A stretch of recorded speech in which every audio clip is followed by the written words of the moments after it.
aplausote para este tremendo talento.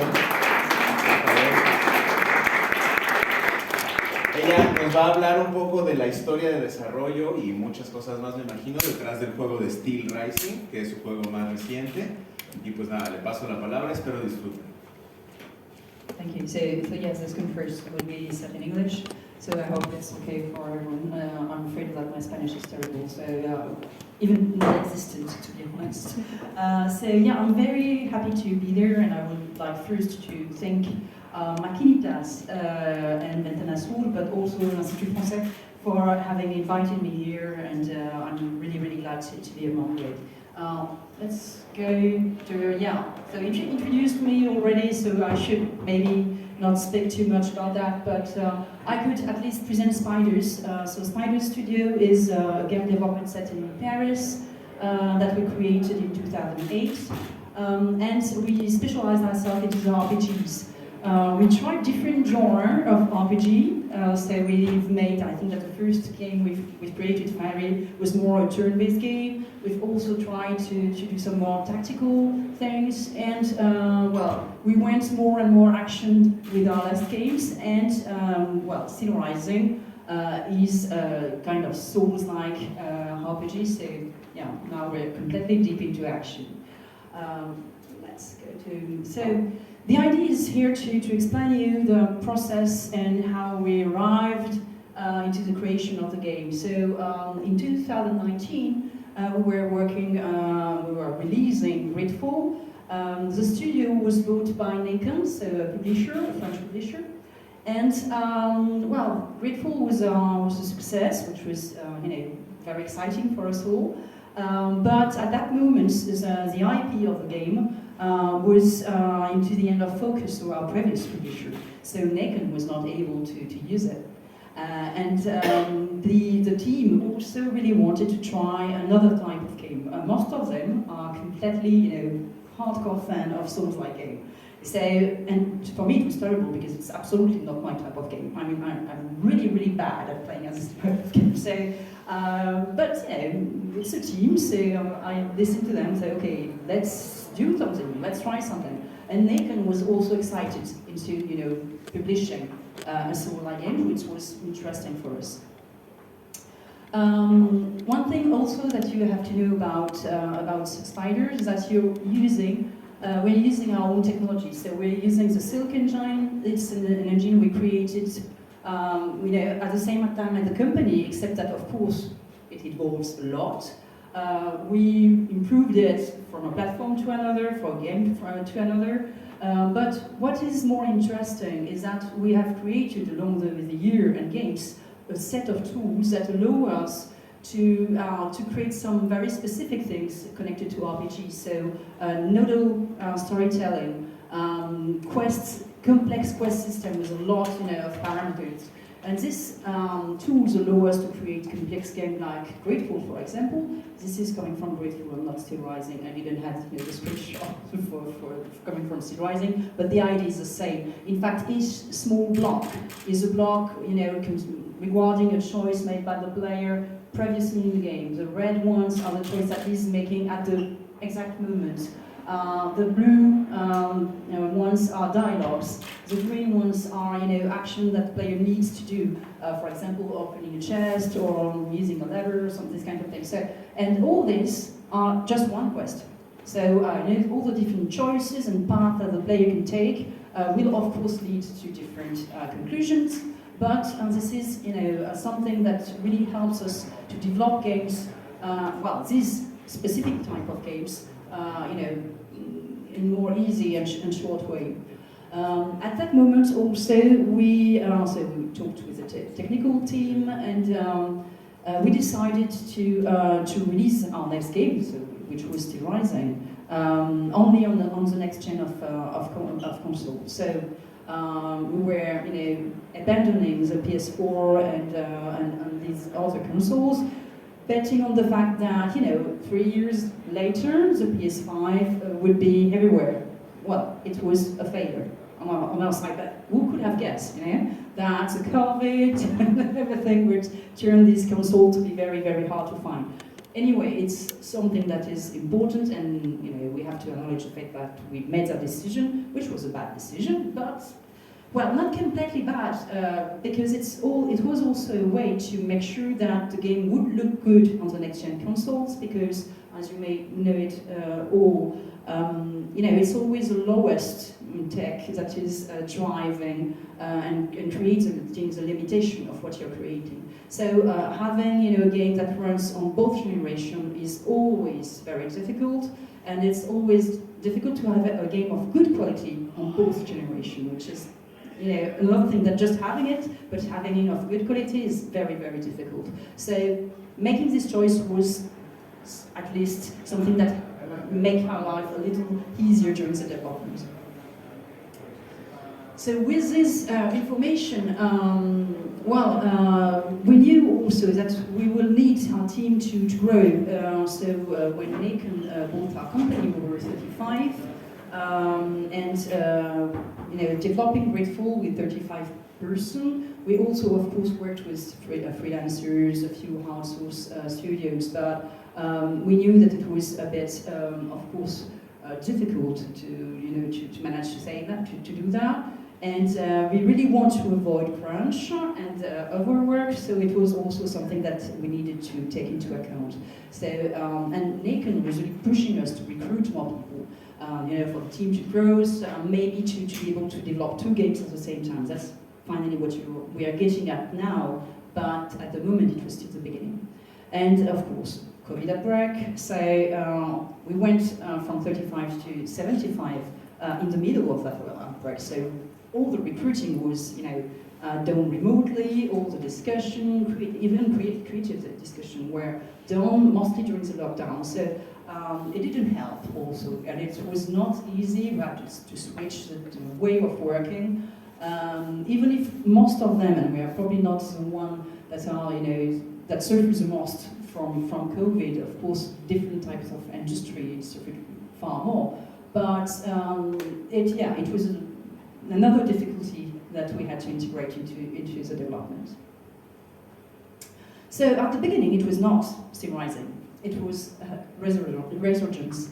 In fact, from this idea to do a Souls-like game, the idea was, because in this type of games, your character is dying all the time, and it's, I'm dying and I'm going back and I have to do it again and again and again. And you learn, by this die and retry. The problem is in the Souls-likes, they've got an explanation for this, ever reviving thing. But how could we do that in a different way? So we decided that the main characters and probably also enemies would be automatons, because it's not reviving things; it's about being rebuilt. And you're recreated each time, so it's a good explanation as how you can come back again and again from the dead. So it was one of the first things. And by thinking about having this first design from the art director, so at that moment the team is still quite small. We're still, in fact, part of the team is still finishing Grateful, and we're thinking about how we could have a huge difference between the monsters and the hero, and having a very thin and frail main character opposed to these gigantic machines seems a very good idea, especially since we wanted the verticality to be an important point into the design, because when you're developing a game that is set in a well-known genre, and a genre that is completely dominated by one company, you need to find some things that will make this game stand out. And verticality was a way to try to do that. So instead of having short and straight, I would say, pathways where your character is obliged to go in and to run into, in fact, some enemies. Having the character to jump and to use a grapple to reach the higher place was something that sounds interesting to us. So, the artist began to work on some ideas. It was very beautiful, it was completely abstract, but we were really filling in a dead end on the storytelling part first, because there were no human beings in that world, just automatons. And after a while, we also remember the Fallout 76 problem. When you don't have characters to tell you at least part of the story, it's very difficult to tell a story. Even if in Souls-like the story is mostly told through environment, through the description of items and so on and things like that, you still need to have some bits here and there of story to drive you and to give you quests, something like that. So. We were stuck into that, and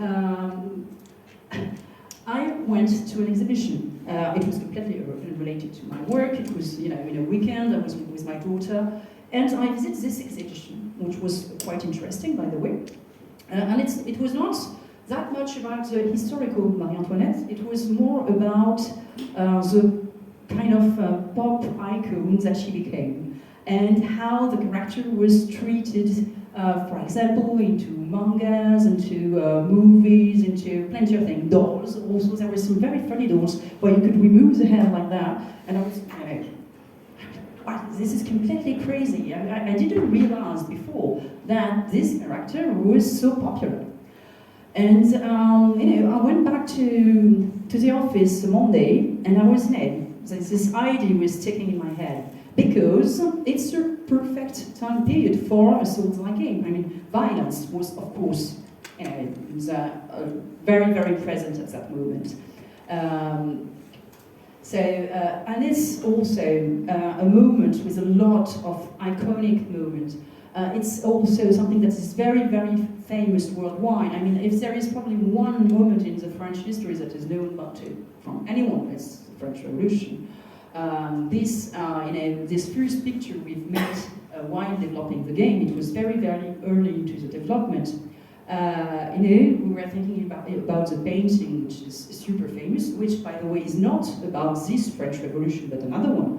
But for everyone, it's the picture of the French Revolution. So we decided that it could be something, and I had to convince the team, because we were already working on a vertical slice using the previous world, and we had already some characters, we had already some environments, and I arrived and said, we're throwing it all, and now we are beginning again. Believe me, they were not happy with that at all. At all. They probably cursed me a lot at that moment. But doing the research for the first project, for the first version of the project, we stumbled upon a lot of pictures of real automatons that were produced during that time period. And using that, and using all these pictures that they had used as references and sources, and also using this iconic, idea of, imagine if we were using how many characters like, the liberty guiding the people. Afterwards say, okay, maybe you've got something. And we began to do some research, and we completely switched the project that became, at the end, Still Rising.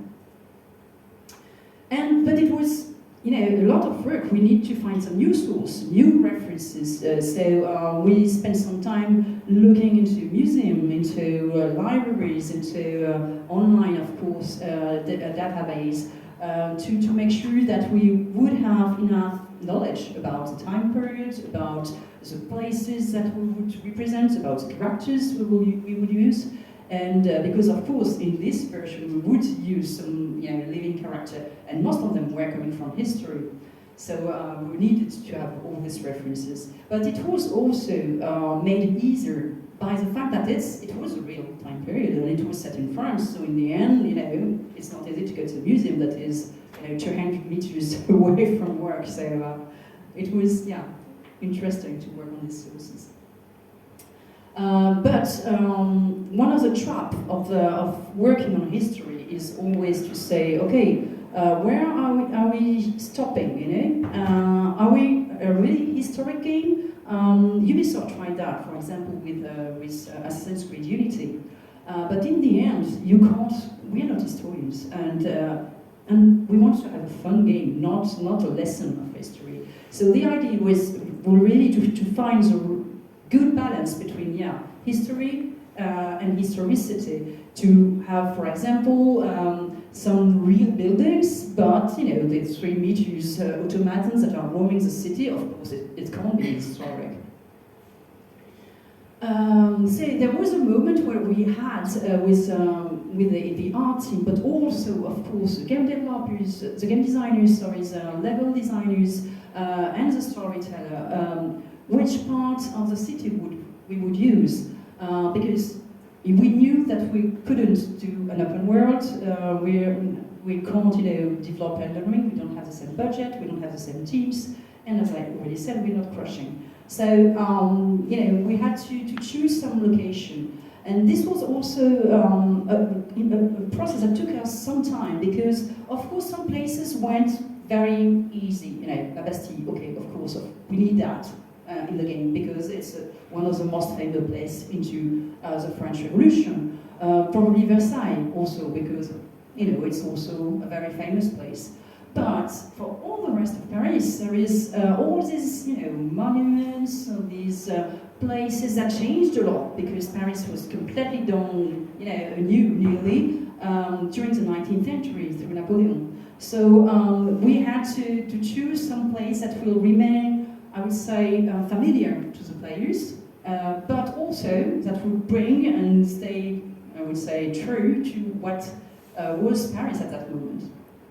So it was also, and one important thing that we decided to keep the verticality. And well, in a city it's not that easy. Even if the streets are very narrow in the, you know, in the past Paris, we needed to think the levels and to offer some different ways to go through the levels. And yeah, verticality in a city is something different. And one also other point is that we can't use just streets.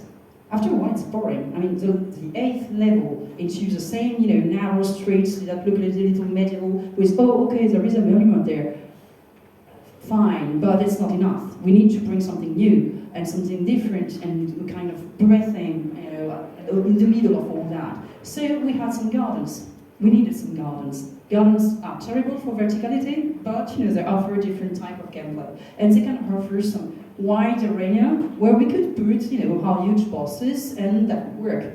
So we decided for that to use literally, to use the Garden of the Luxembourg. So, you know, the choices of level and the rhythm of the game from the beginning to its end was really to have a kind of, I would say, alternate from, you know, some very narrow street to some big buildings to some bigger arena in the middle of gardens, just to make sure that we would have enough varied environments to help to make sure that the player won't feel bored after a while.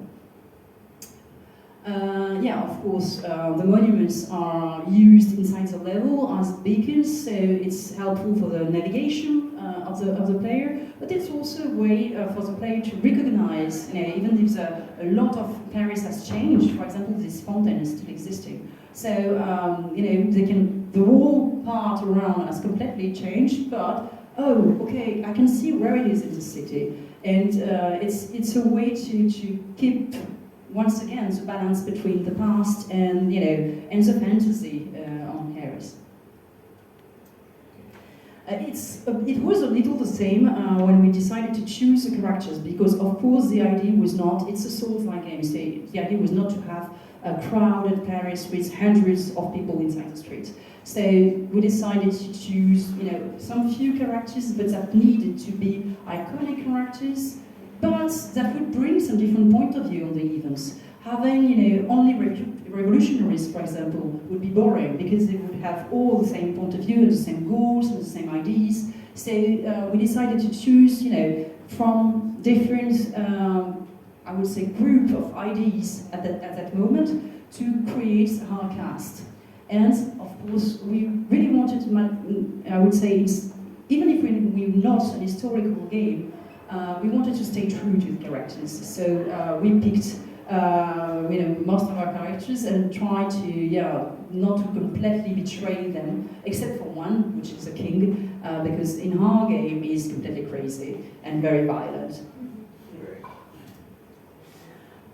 We also had a lot of work designing the new creatures. So in the first version of the game, Resurgence, it was this huge and completely crazy creature, but there was no real, I would say, purpose to these monsters.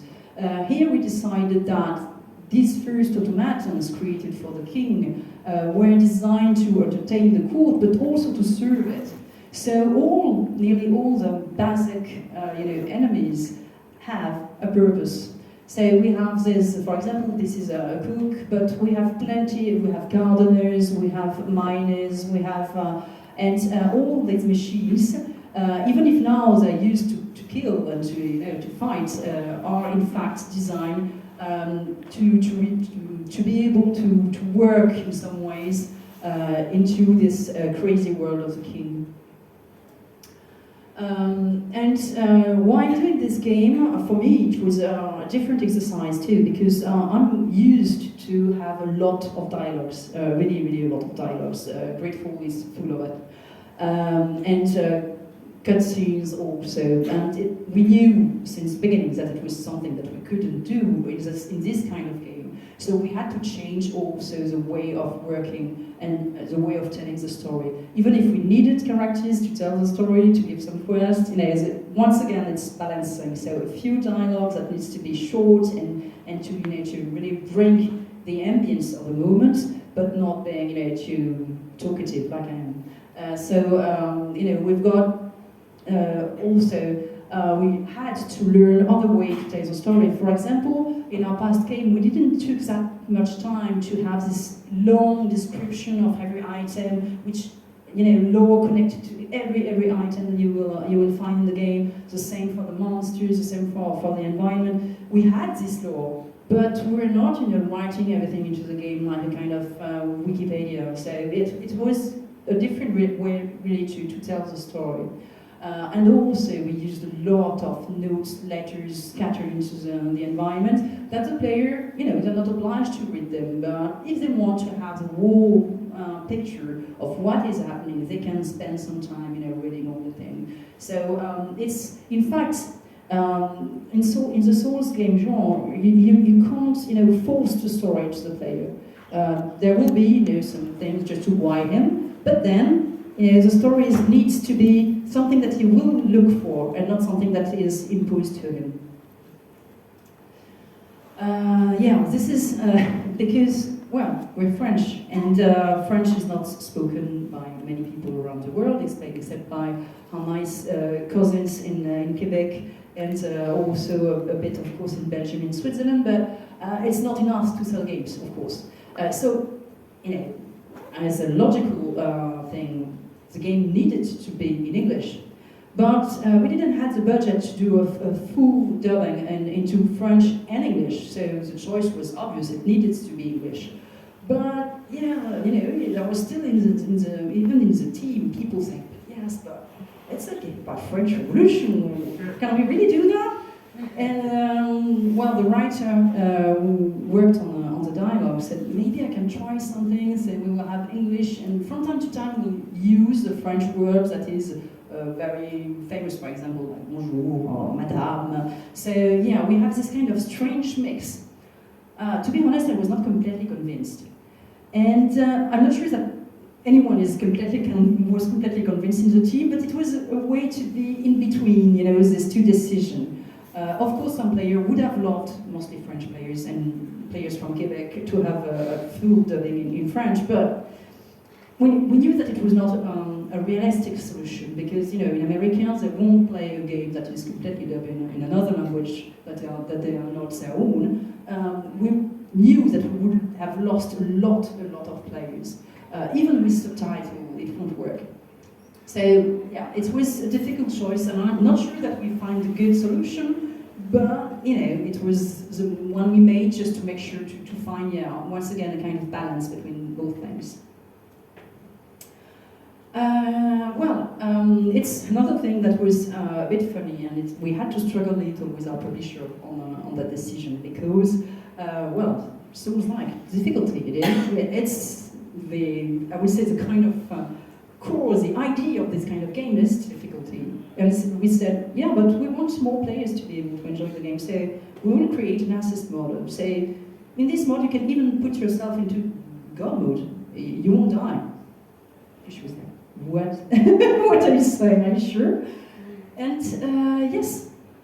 And this, on this idea, I'm completely convinced, and I'm absolutely sure that we took the right decision. Even if, honestly, we had some players that were super surprised, but saying, okay, you can, if you're not using this asset mode, the game will be difficult. So fine, you will have your challenge. It will be very painful to reach the end. But if you like pain, it's fine. But some people are not masochists. They may want to enjoy the game differently, and I want to be able to play my own game. As I told it before, I'm terrible at this type of game. So it was a bit a mode for me. And also, to be honest, a mode to be able to for many players, and this was a very interesting feedback we had from one player that was a fan for all our previous games, which were more narrative, so we had always some story modes, and this player wrote us a very moving email saying that, okay, I'm 76, I've got Parkinson, and it's more and more difficult for me to play games. And I really wanted to thank you to have created this assist mode because I was able to play the game, and I was at the beginning, terrified at the idea that I couldn't, enjoy the story, enjoy the universe, because he really likes this type of words. Because everybody was saying that it was a Souls game, and he was really relieved by the fact that we opened that door for other people, and I think that it was really something interesting. I think you need to launch it twice. So just to show you what it was looking like in the end, but I'm not sure that with the light. He's capable of anything. This autoboot is masterpiece. It could do much more than dance. Angel of death, descended from the heavens to vanquish the unworthy. You're just as they describe. These machines feed on the dead. The greater the massacre, the deeper the river they slake the thirst.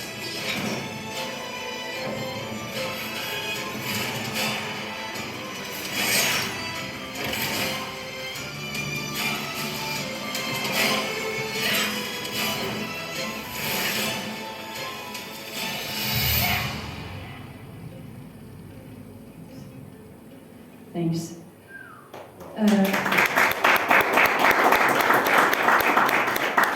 One funny thing is that when we were developing the game, it's a game a lot about violence, about action, and we're a bit worried about, the classification of the game. Would it be maybe too violent?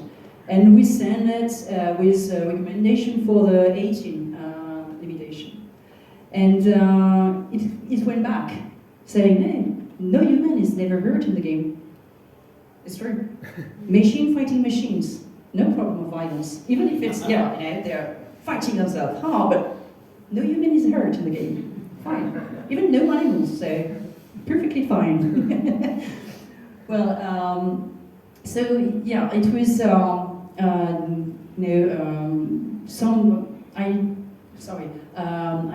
when I did the presentation, I didn't choose all the subjects. For example, the choice of playing one female automaton was also a decision we had to fight a little for, because of course,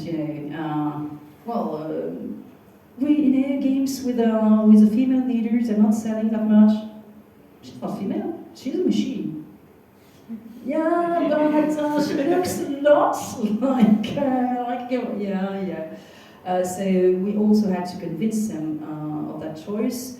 And what is funny is that it was as soon as we had, the first pictures, the first trailers and teasers for the game, there were a lot of different discussion about some characters, about some background or whatever, but she was immediately standing out, and they were all about, yeah, this character, she's got something, which was in some ways a kind of success.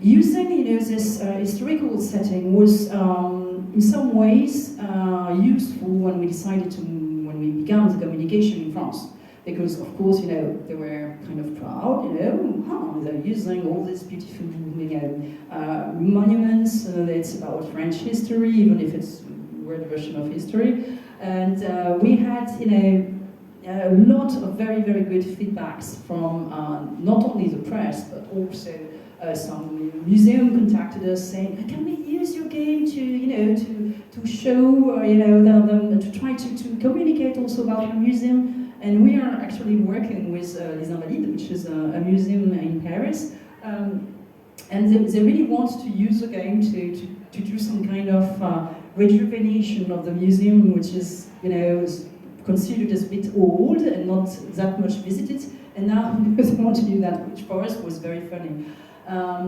The communication around the game was not that easy, and I'm not sure that it's because of the historical setting, to be honest. I think it's more because a Souls-like in front of one of the biggest Souls-like ever released that was released the same year was not that easy to sell, to be honest. But what was funny is that Japan was, super excited by the setting. I guess that automatons into the French Revolution with Marie Antoinette was a kind of perfect recipe for them, like, wow, this is crazy, we like it. And we had very, very, very good feedback from the Japan distributors and publishers. Well, we are now 2 months after the release, because it was released in September, not June as it was shown in the trailer. It was an old trailer, so of course the release date moved. Well, for now, we can't say for sure because the game is still selling, of course, but we were hoping for better sales, of course, but it's not that bad, and the game is still visible. And if we need to explain, of course, well, Elden Ring didn't help. It's a sure, answer. The other thing is probably also what I already told you about, is the choice at the beginning to develop the game only on the new gen of console, and to realize that they were not that successful 3 years after the moment we took that decision. But what was for us very nice is to realize that all the players, really liked the environment, really liked the visual of the game, really liked the setting, and they began to create fan fiction, pictures, and there is an incredible number of virtual photographs that roam through the game and are posting, so virtual photography. For example, these two ones have been done by a virtual photographer. He has made a whole gallery, of incredibly beautiful pictures that he has taken into the game. So, it's something that is a kind of in between. We would have loved to have a better success, but the feedback from the player are very, very good. We've got this kind of passion brought by the universe and by the time period and by the characters, which is also something very positive. So now we just hope that in the longer term, the game will sell more and that it will become more successful. So it's just yes, but not completely for now. Thank you, and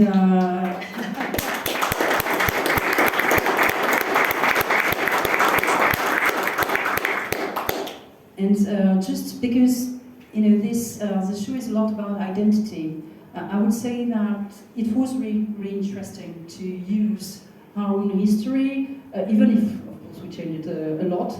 It was really interesting also to work with existing building, and we realized that even if Paris is super famous around the world to be I would say a beautiful place, blah blah blah, in fact there are not that many games set in Paris. As far as I know, there are 3 of them. One is, of course, from Ubisoft, Remember Me from Don't Nod, and now Still Rising. So, yeah. Okay, but you know, it's not something that common. How many games will you see set in Los Angeles or New York or whatever, Boston even? And you know, we've got these beautiful cities. Why not using them? So why not, you know, developing games set in Buenos Aires, for example, which would be very interesting because the architecture is amazing. But it was something that made the process, the creative process, easier. But it's also something that was really interesting, even to involve the team more. Because, for example, we took the whole team to the museum. We took the whole team to Les Invalides or to La Tour Saint-Jacques, just to make sure that everyone, even the developers, the programmers, were, you know, into it. And okay, we're doing something that will happen here. You know, not just the city, but this place next to the tower or next to this building. And it was something that was really interesting. And I guess that even through part of the development was during the COVID, you know, having also these very, you know, known references in head also helped the process.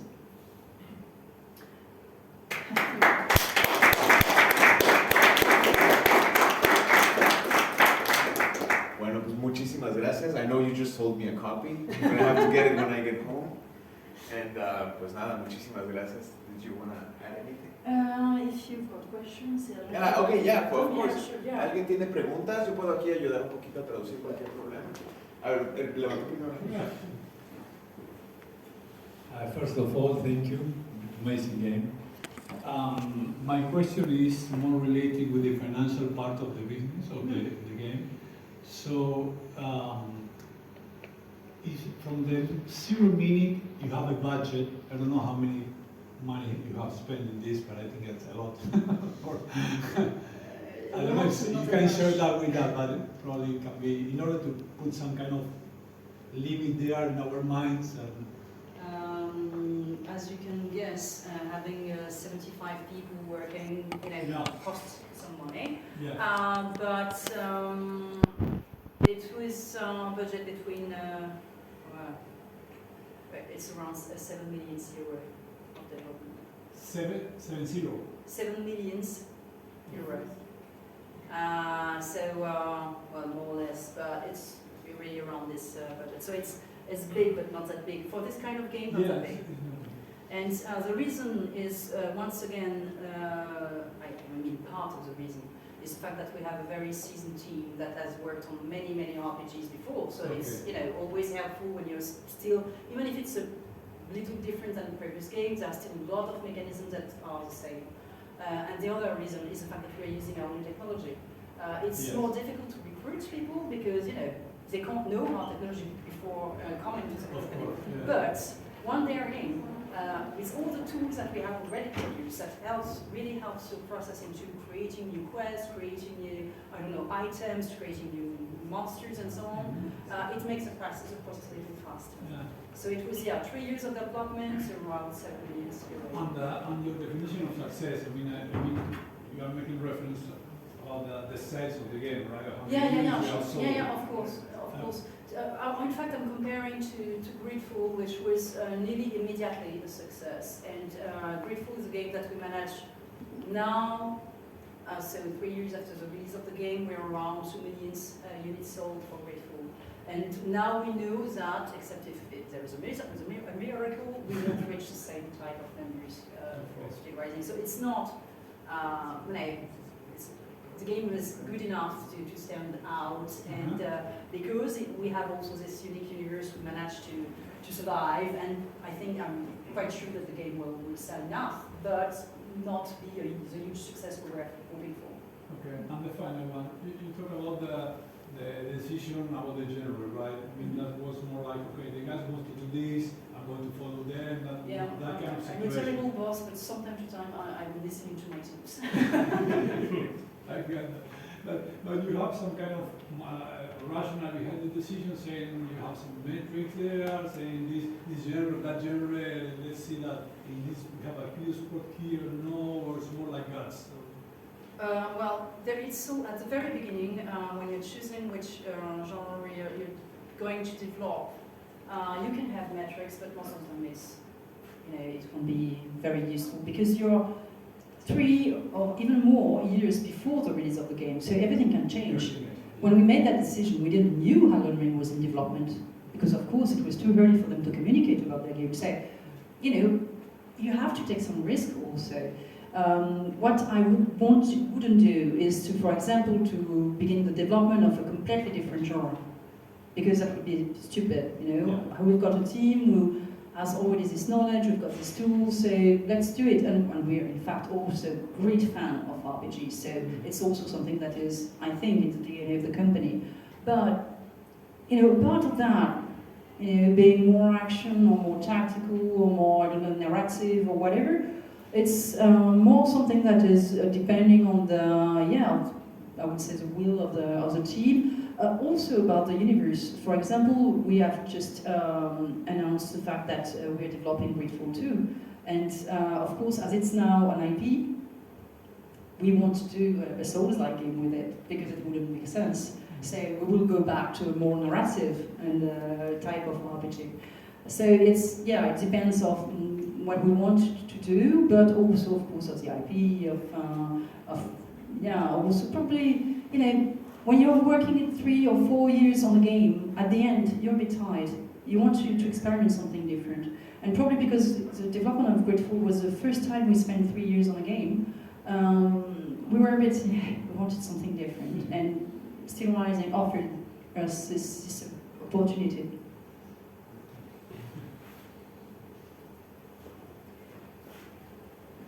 Well, I love it, thank you. And 20 years ago, I worked in a game called Commander 3, and the last mission was set in Paris, on the Eiffel Tower, so you have... But it's only one mission. years ago. I mean, it was good, but Yeah. And I love the courage that you make in the team just to change from the first set to this one, because the first set is like, for me, was nothing, and then you saw Marie Antoinette and this was like, oh my, it's absolutely stunning. So, the question is, how much did you need to change the mind of your colleagues just to change it? Because I think it's such a big change that throws something that is really cool to the rubbish and start again, not from scratch, but it's almost from scratch. It was indubitably painful, but it was also something that I think that everyone in the end was quickly convinced, because we knew that we weren't going to somewhere. It was like, we had some nice ideas. There was a lot of gameplay ideas stayed. So the verticalities, the automatins, and many details that I won't talk about, because there are details about the evolution of the character. For example, the models that are inside the back of the character are an idea that we had since the beginning. So we had these things that we kept, but it was all the level design, all the storytelling, even the design of the characters, everything needed to be brand new. But we went far, but not that far. It's better, I think, to realize after 3 months of work on the vertical side that not all the ideas are good. We can keep that, but this won't work. Then to realize that 3 years later, when you're releasing the game, and that everyone's look at the game like that and say, I can't really understand what it is about. So it's better to from time to time to realize that some ideas are not the good ones or needs to be improved. Most of the time, it sounds. There's one question. Thank you. Nice to meet you, and thank you for sharing this deep experience, very detailed. I was wondering, because at the beginning you said that the verticality was going to be one of the selling points or main ingredients of the game, but it ended up to be something related to aesthetics as a whole. Did you expect that to happen? And maybe being verticality, maybe be left behind? Well, in the first design, the verticality was really obvious because they were creating all this architecture, crazy architecture, very very tall, with these strange cities that was looking like a derelict Babylon or something. But when we switched to an historical context, we had to think again about that. And what was interesting is that using the grapple, using the jump of the character, the fact that the character is thin and we made her denser to explain the fact that she's thin and very gracious. But we decided that this verticality could in fact open new paths into the building. So not like in Assassin's Creed where you're running on the top of the building, but more reaching a balcony and opening a window and crossing a building that way, and then discovering probably some secrets or items there because you're inside a house. So it was bringing some different point of view that were interesting, and it was also a way to change the fact that in most of these games you're mostly the victim of ambush from enemies. And in our game, I'm not saying that it's the only one, far from it, but we wanted the player to be able to create himself ambush. So to walk, for example, to jump on a building and then to walk on the border and to watch on an enemy down and to jump on him. So and to attack him from the top. So that's what verticality could bring to the game. Bits of difference. It's not completely game changing. We rather to source like games, but it's something that brings a bit of variety. And in fact, what was funny, and we realized that reading the press, is that plenty of journalists said, okay, yeah, it's mostly Souls-like, but it's also a bit of Metroidvania. There is this idea where, by gaining new tools, you open some new parts, a new path into the environment, and it was a way to bring something a bit different to the recipe. Creo que ahí estamos con el tiempo, me parece. Thank you.